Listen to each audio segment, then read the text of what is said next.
Alright, hi there. My name is Wilfrid, and I'm a senior math tutor. I'll be covering some pre-calculus questions today, so around grade 9, grade 10, grade 11 mathematics. I recently graduated from McMaster University with a biochemistry major and a minor in mathematics, and today I'll be covering 10 questions that were submitted through OneClass. So let's begin with question number 1. So question number 1 states, how do you find a vertex of a parabola? So the junior tutor, they go through a very detailed method of finding the vertex, and I'm just going to explain and go through step by step how to find that vertex. So first of all, what is a vertex of a parabola? A vertex of a parabola is either the minimum or the maximum value of that parabola. So the minimum or maximum value of a parabola. Hi, stop. I'm streaming. Sorry. I have a parabola. So if we were to look at a x and y axis here, okay. Sorry. So if we look at an x and y axis, there's two different kinds of parabolas. So there's a upward facing parabola and there's your downward facing parabola. Okay, so if we were to find a vertex of a upward facing parabola, we'll be finding the minimum value of it. So here, that's where the vertex is, and we're looking for the vertex of a downward facing parabola, we were looking for the maximum value. So given the information we have now, there's a special equation that can be used, or a special formula that can be used to calculate the x value of the vertex and the y value of the vertex. Sorry, just give me a minute. Let me just move all this down a notch. Okay.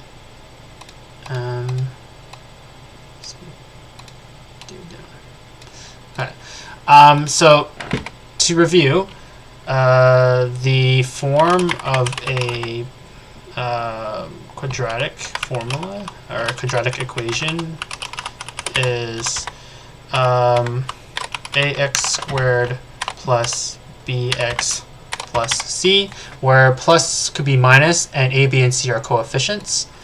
So to find the x value of the vertex, we can use this special formula here. X vertex. I'm just going to write the x value of the vertex as negative b divided by 2a. So if you divide coefficient b by 2 times a, coefficient a, and you put a negative sign in front of it, you'll find the x value of your vertex. And once you find the x value of your vertex, then finding the y value of the vertex is very simple. All you have to really do is just plug equals, let me write this too, so it's more consistent.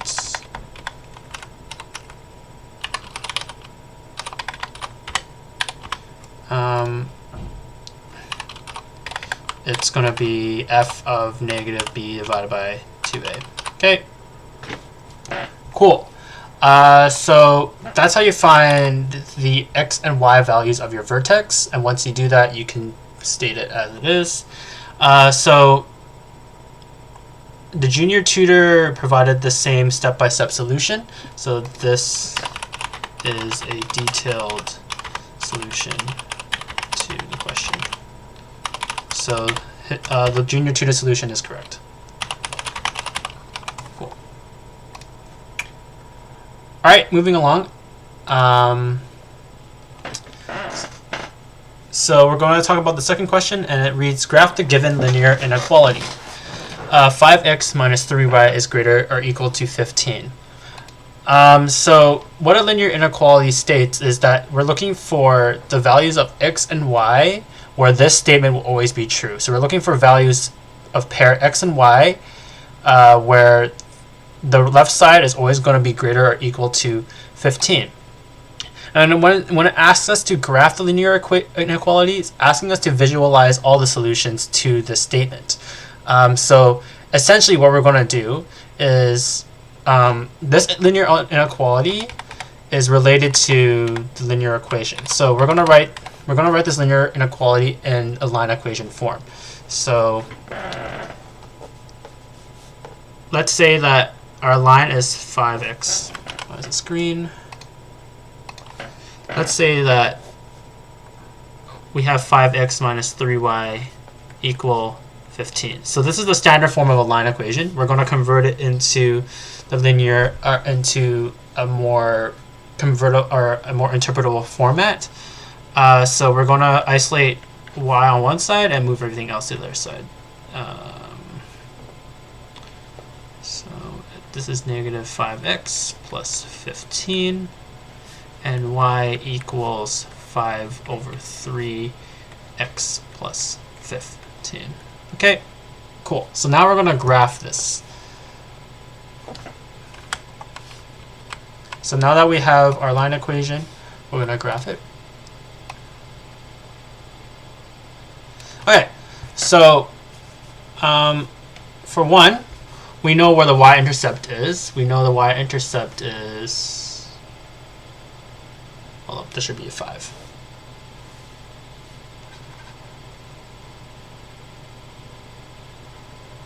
This should be a minus, sorry.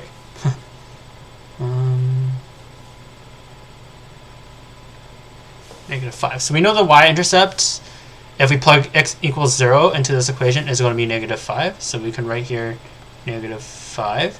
And we're also going to look for the x-intercept so that we can have a better picture of where we can draw a line here. I'm also going to move negative 5 up.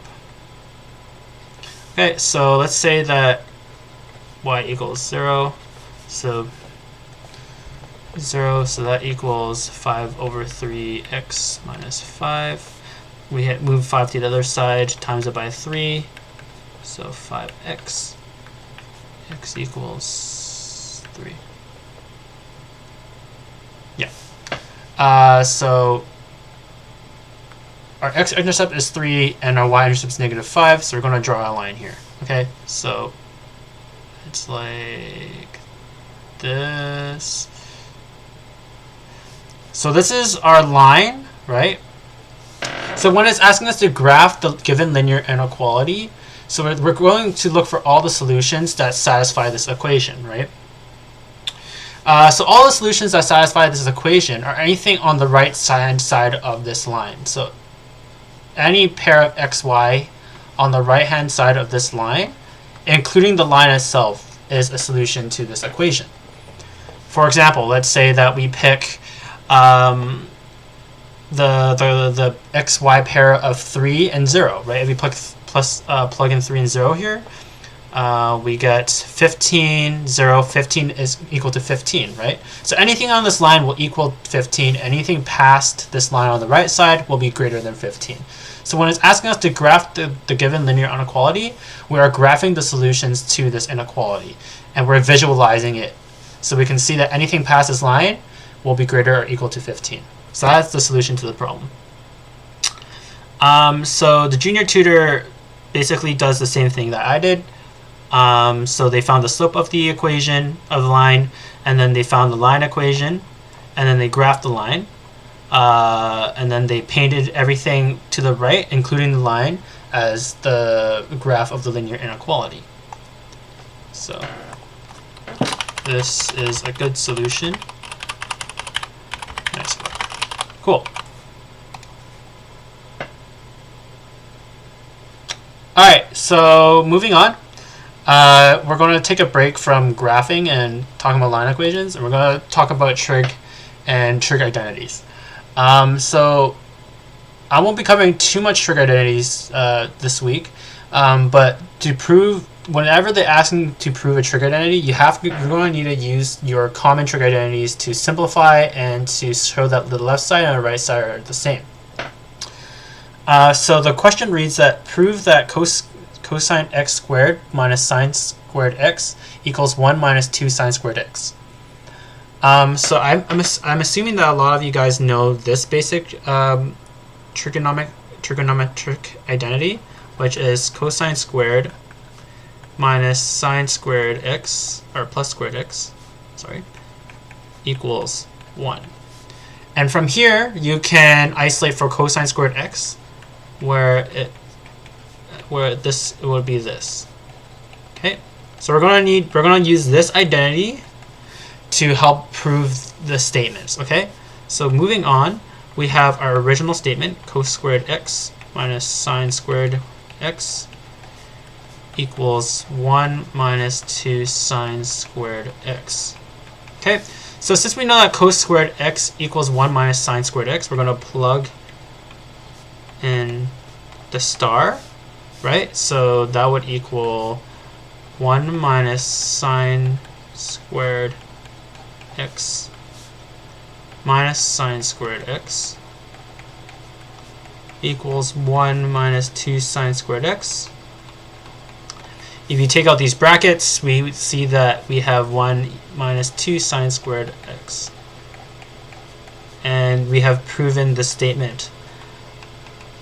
So now we have proven that cosine squared x minus sine squared x equals 1 minus 2 sine squared x. So we proved it. So we put a box here. And in fact, this statement here is actually a very common trig identity that you guys should also know. And this is the proof for that trig identity. So the junior tutor has the same solution as I did. They posted the first trig identity, cosine squared x plus sine squared x equals 1. They isolated for cosine squared x, and then they plugged it in to prove this statement. So this is the correct proof. Good work. Okay, cool. All right. Moving on, we're going to talk about question number 4. So I wrote out some definitions here because it took me a long time to write out all the definitions. But the question reads, what does it mean to normalize a vector? So we need to talk about a vector first. So a vector is a mathematical object that has a magnitude and a direction. So the convention of writing a vector is usually these pointy brackets and x, y in between. And another way we can write this, so we can set these coordinates, I guess you can say, to a vector, let's say u. So if we insert an equation here, we can say, so this is the arrow, the half arrow at the top indicates that this is a vector and that it has a magnitude and a direction. So these numbers in these brackets signify to us that, oh, there's a magnitude of this vector, and also it signifies its direction. Another thing to note is how to calculate the magnitude. So calculating a magnitude is you calculate the square root of x squared plus y squared. If you have more coordinates, for example, you have 3-dimensional, you can have 4-dimensional vectors, you would include those inside the square root. So for example, if we had x, y, and z, we would also include plus z squared, right? So this is how you calculate the magnitude of a vector. So what does it mean to normalize a vector? Well, we also need to talk about what a unit vector is. So a unit vector is a subset of any vector that has a magnitude of only 1 and has a direction, right? So normalization is a process of taking a normal vector, let's say vector v, and converting it into a unit vector. And unit vectors are very useful because they tell us the direction of that vector without really being confused by its magnitude. So normalization is a process of transforming a vector to its associated unit vector. And the equation for that is unit vector u equals vector v over magnitude of v. So we're going to do an example, as the junior tutor also does an example, and then we'll show you how to normalize a vector. Okay. All right. So let's say that we have vector v, which equals, let's say, -3, 4. So let's look at what this looks like on the Cartesian plane. Okay, so -3, 4 would be in -3, x is in this on this side, and 4 is on this side. So it's going to be in this quadrant here. Okay, -3, 4 would look like, so let's say this is -3. Oops.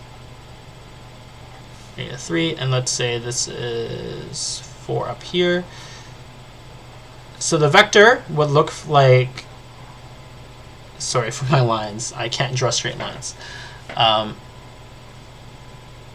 The vector would look like this. So it's pointing in this direction and has a magnitude, which we are going to calculate now. So let's say we want to normalize this vector. So normalizing this vector, so we're going to set unit vector u equals vector v divided by the magnitude of v. Okay? So we know what our vector v is. And what is the magnitude? The magnitude is going to be the square root of 3 squared plus 4 squared, which equals 9 plus 16 equals 25. Root of 25 is 5. So now we have,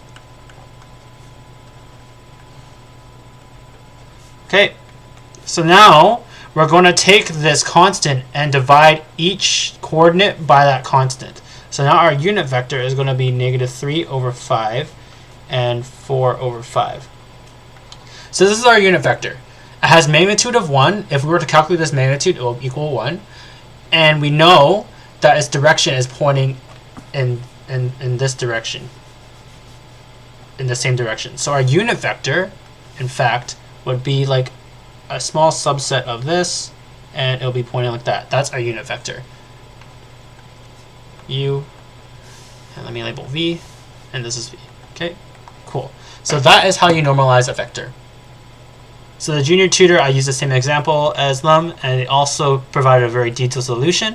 So this is the correct answer to this question. Good job. Okay, cool.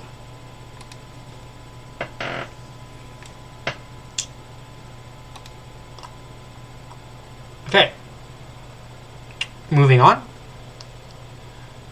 So the next question reads, determine whether or not the function f of x equals 1 plus 3x squared minus x to the power of 4 is even, odd, or neither. So we want to talk about a few definitions first. So what does it mean for a function to be even, a function to be odd, and a function to be neither? So when a function is even, that means that, let me give you an example of an even function here, okay? So when a function is even, regardless of the negative value of x, regardless of whether the x value is positive or negative, it will always output a positive value, I guess you can say. So a very good example of an even function is actually x squared. So x squared is an even function, and we describe even functions as, so if f of negative x equals f of x, then f of x is even. Okay, cool. So if we said, for example, x is negative 1, we plug in negative 1 here, it outputs 1. If we say x is 1, we plug in 1 here, x equals 1. So we now know that f of 1 equals f of negative 1. So we know that f of x is even. What about odd functions? Okay. So odd functions, a very good example of an odd function is just the line x, or I guess some other line. Let's just say this is like x plus 1, okay? So this is a odd function because if f of negative x equals negative f of x, then we know then f of x is odd. Okay, so you plug in negative 1 here, it turns out to be negative 2, and so let's say, yeah, so f of negative 1 is negative 2, but f of 1 with a negative sign in front of it is also negative 2. Then we know that f of x is odd. So when it's neither, these two properties do not exist when f of x is neither even or odd. So now going back to our question, is asking us to determine whether f of x equals 1 plus 3x squared minus x to the power of 4 is even, odd, or neither. Okay, so let's test it out. So f of x equals 1 plus 3x squared minus x4 to the power of 4. Okay, so let's plug in f of negative x. So any negative x value, okay? So what do we get? 1 plus 3 negative x squared minus x negative x to the power of 4. Okay, so we get 1 plus 3.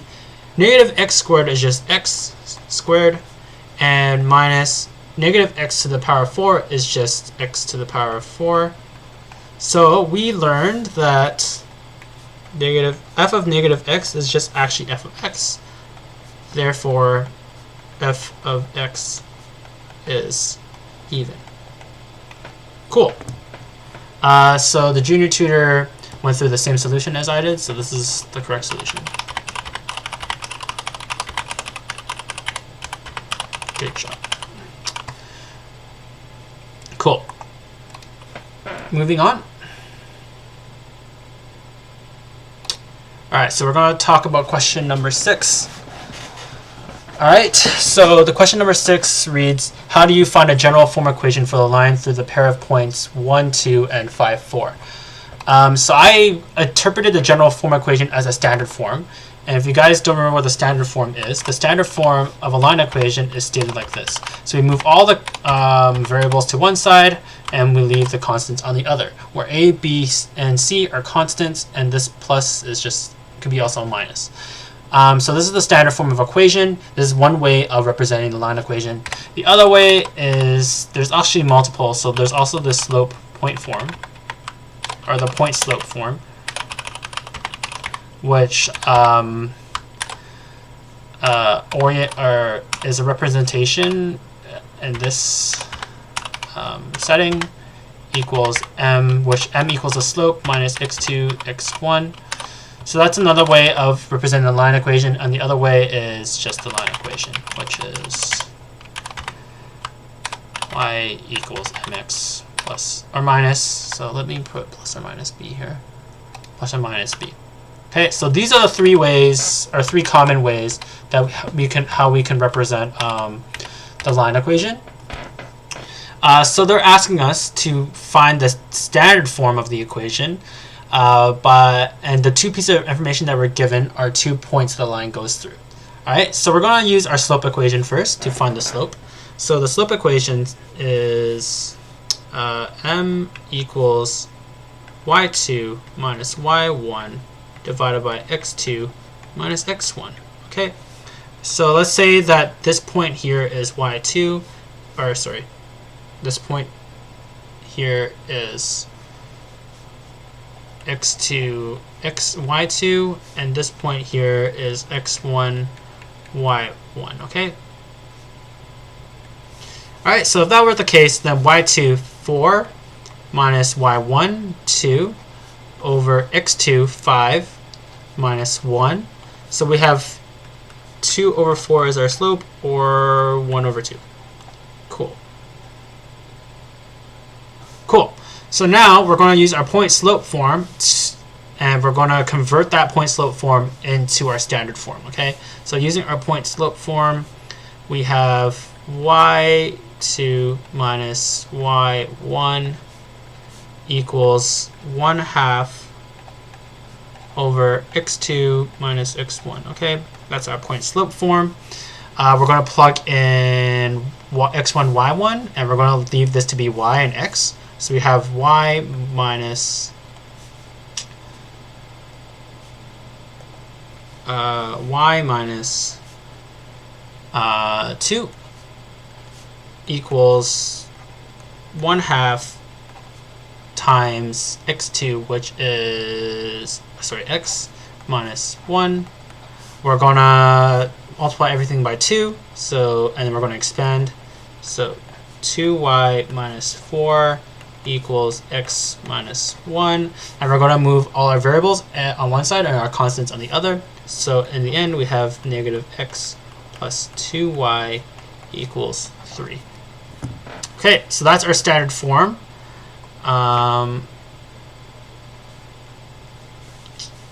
So given the 2 points on the line, we're able to derive our standard form. therefore the standard form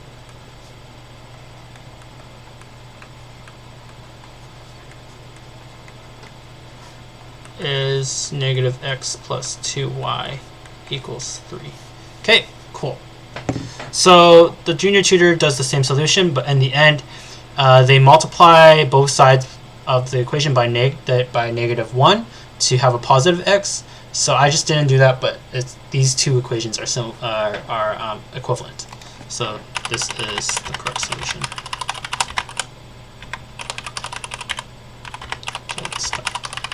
Cool. All right. All right. So let's move on to question number 7 here. All right. So the question number 7 reads: evaluate the function at the given values. So I didn't write the values here in my whiteboard, but the values are here. So evaluate the function at the given values of the independent variable, then find a domain and range.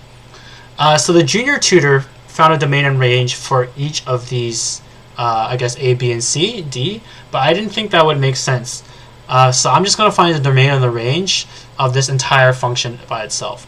And this function is special because it's actually a piecewise function. And a piecewise function takes two functions and graphs them on the same graph and gives them separate domains.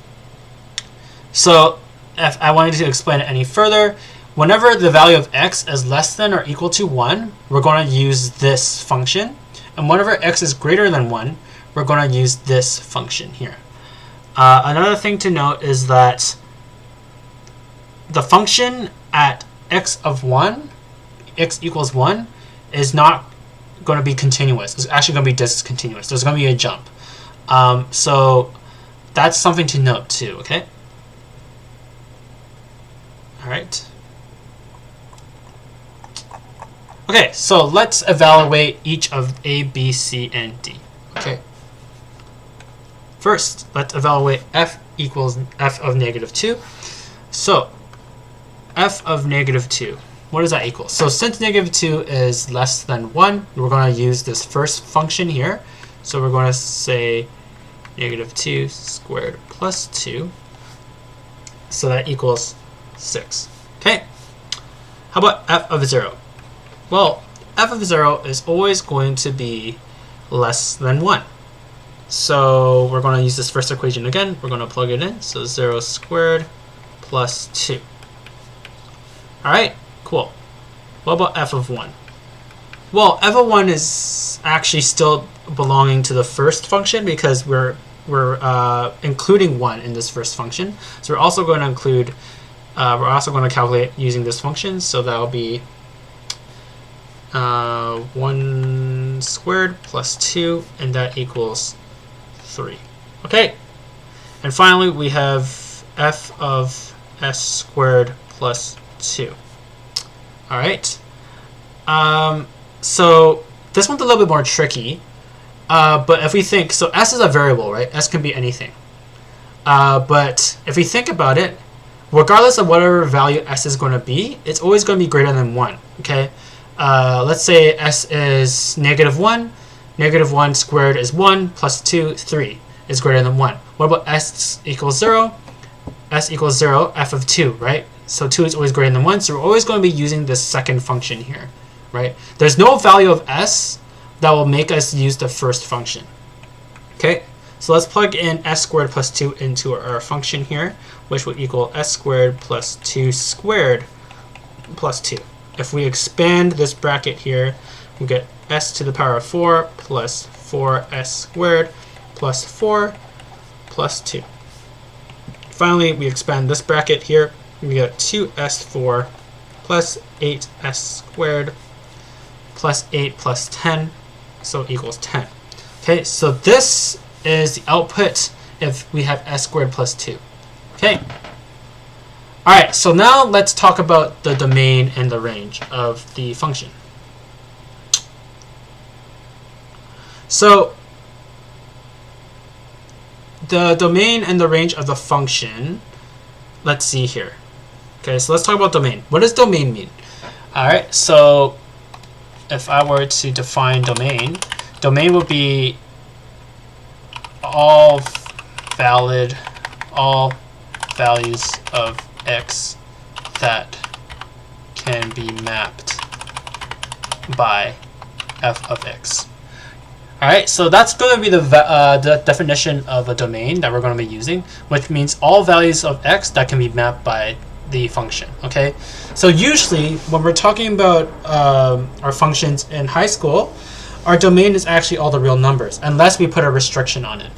For example, let's say that we actually had our piecewise function be x is always going to be greater than 0 and x is going to be less than 2, right? So that means that our domain is restricted to x values between 0 and 2.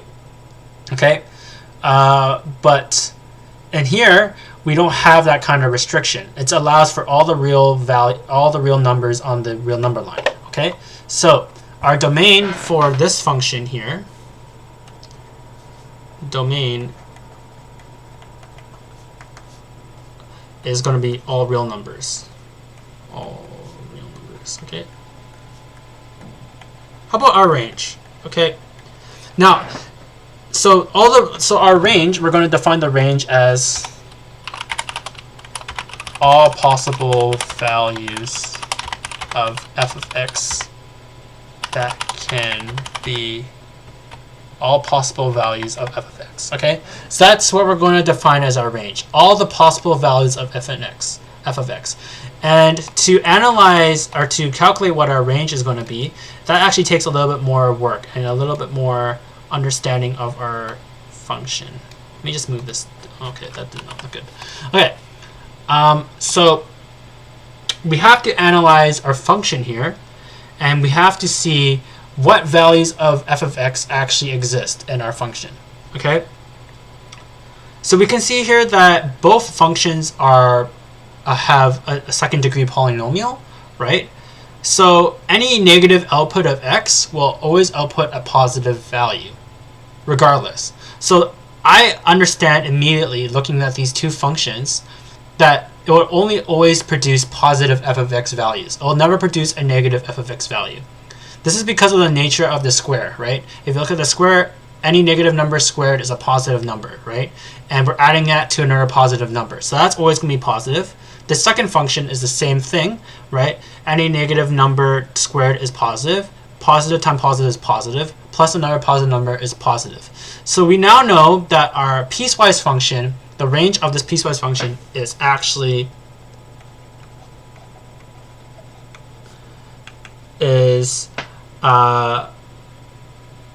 all f of x in belonging to the real number set, where f of x is greater than 2.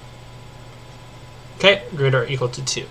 So we see here that the range starts at f of x equals 2, right? So the smallest number that we can have for x is 0. So we plug in 0 here, it's going to be 2. If we plug in 0 here, well, we can't plug in 0 here, right? So we know that the range starts at 2, and it's all the positive numbers greater than that. So another thing just to note is going back to the discontinuity at x equals 1. So we can see here, if we plug in x equals 1, we're going to have 4 plus 6, but right after that it jumps, right? So we don't need to include that into the domain and range. We just need to take a note that there's a discontinuity. Okay, so that's how you solve this problem here. So the junior tutor solves the domain and range for each of these values, which is, I guess, okay. But in the end, they did a general definition of its domain and range, and they actually, they didn't actually propose the general domain and range of the function. Oh. Well, in any case, because of that, this solution is partially correct. You need to consider the nature of the piecewise function. The range for part D for part D should be all should be f of x in the real numbers where f of x is greater or equal to 10. So they in part D, they said that the range of this function here is the set of all real numbers. But they forgot to note that the nature of this polynomial will only output positive numbers. And actually, that the range starts at 10 because the smallest number that you can output for s is 0, right? So if you put 0 here, put 0 here, then we know it's 10, right? So it's all positive numbers greater or equal to 10. So in fact, the junior tutor did not provide the correct solution. So okay, cool. Moving on to question number 8. So how do you graph 3x minus 5y equal 15 using intercepts? So before, I would always graph our line equation by finding its slope and finding its y-intercept. But in fact, all you really need to do is actually you can just find the x-intercept and y-intercept and connect those two together to find your line, right? So that's what this question is asking here. So for a line, we always know that a line has two intercepts, okay? It has an x-intercept, right? So x-intercept here, and it also has a y-intercept, okay? Let's say the y-intercept is here, okay? So it always has a y-intercept and an x-intercept.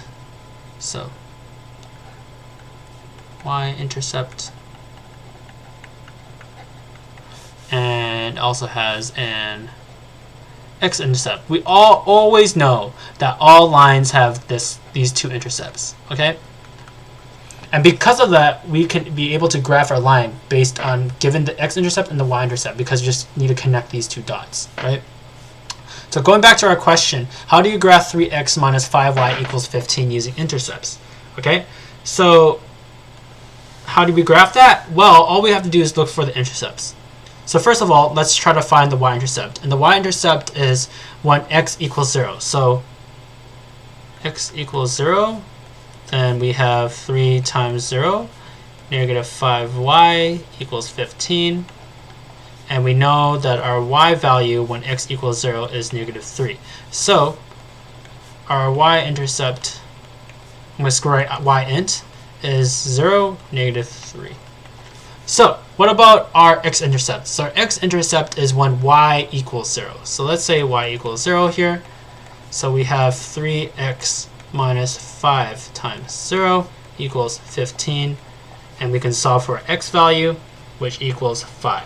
So now we know that our x-intercept, or x-int, is 5 and 0. Now we can graph our line equation. Or we can graph our line with this information, okay? So our x-intercept is 0 and negative 3, so it's over here. And our y-intercept is 0 and 5, which is up here, okay? So we can now draw our line and graph our line equation without even finding the slope or anything, because we're given the two intercepts, or we found the two intercepts. So that is our line, and I'll just write the equation here, 3x minus 5y equals 15. Okay, so that is our line equation, and we found it by finding the intercepts of the equation. So yeah.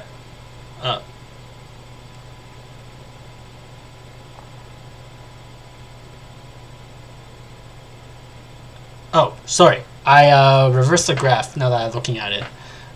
It should be the other way around. I actually also didn't label the x and y axis, which you should always do. So this is x and y. So that's my mistake there. So actually the graph should look like if we were to look at the graph, sorry about that, our graph would actually look like this. So it's just flipped. I mislabeled the axes. So let me label my axes first. Sorry about that. So x and y. So x is here, and -3 is here. So this is actually our line here. This poorly drawn line.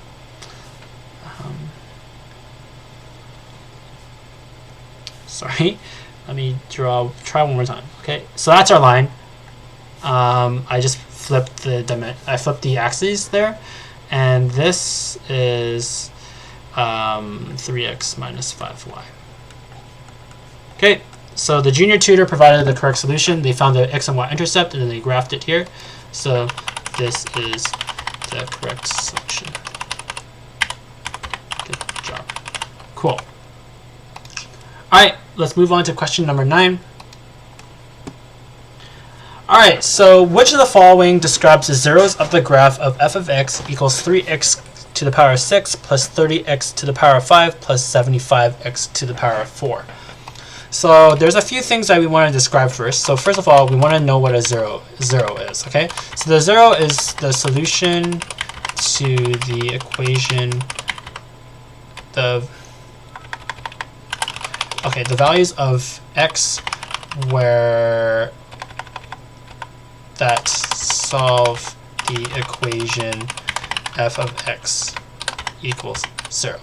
So the zero, or the solution, or the roots of our polynomial or whatever equation or whatever function is the values of x that solve the equation f of x equals 0. So if we were to set this f of x to 0, the zeros would be the values of x, which that will make this a statement true.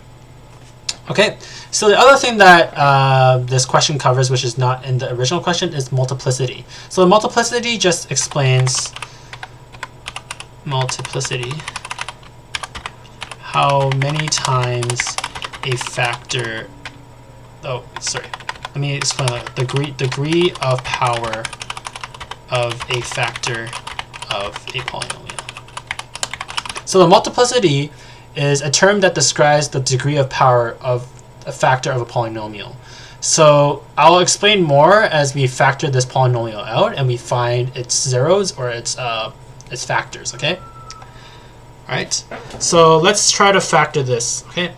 So f of x equals 3x6 plus 30x5 plus 75x to the power of 4.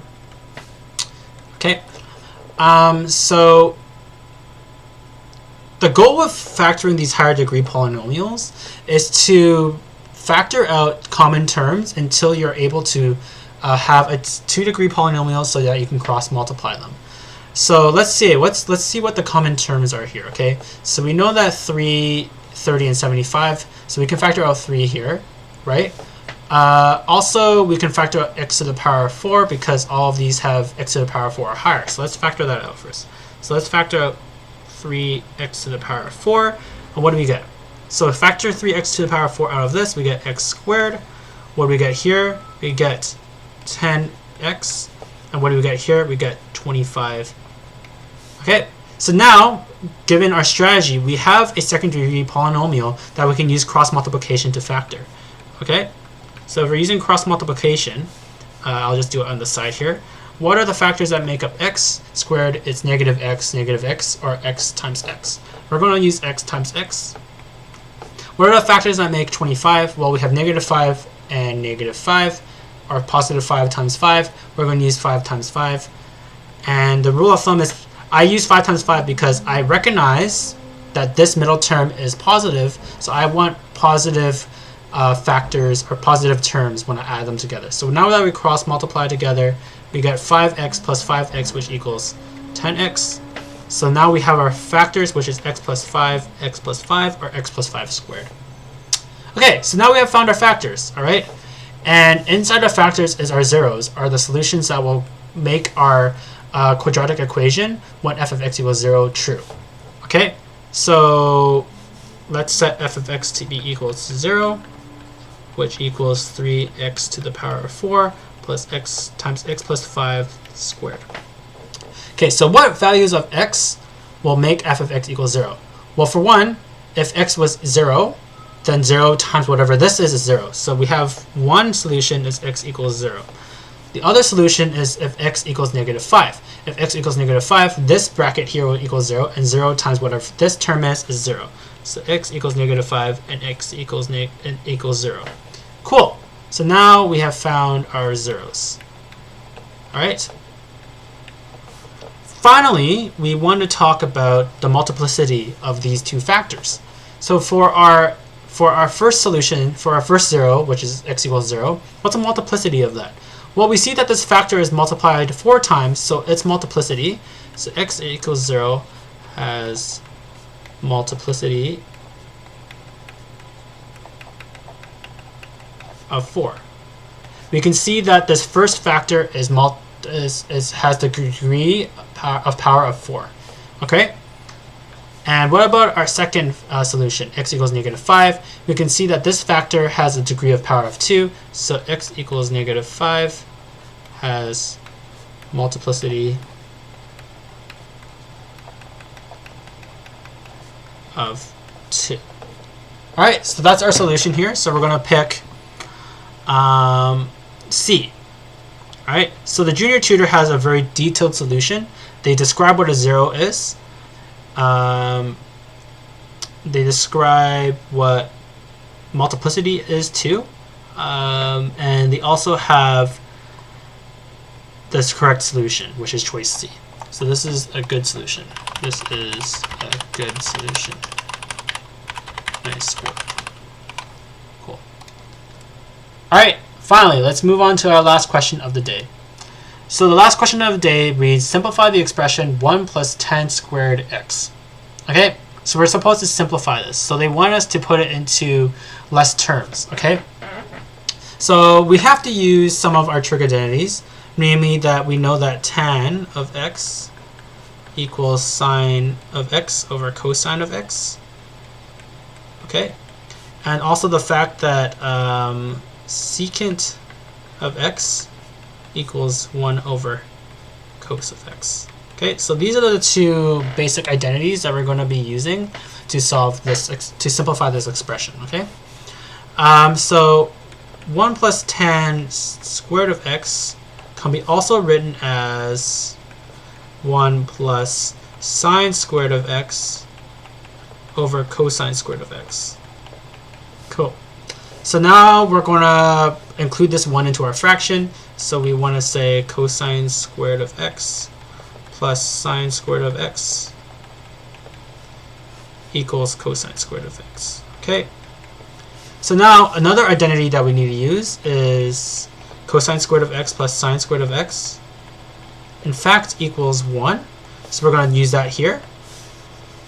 So this top equals 1, and we're left with 1 over cosine squared of x. And cosine squared of x is just 1 over cosine x times 1 over cosine x. Okay. Cool. And because of that, we have secant x, secant x, and that equals secant squared x. So we have simplified our expression 1 plus 10 squared x to be secant squared x. And that is the solution that the junior tutor also used. So this is the correct solution. All right, nice work. Cool. So, yep, so that's all that I have for you guys today. I hope that you guys learned a lot about different kinds of mathematical terms, such as trigonometric identities, or normalization, or different ways of graphing your line equations, and also multiplicity. If you have any other questions about any kind of mathematics, please submit them through OneClass. I hope to see you guys again. I wish you guys a good night.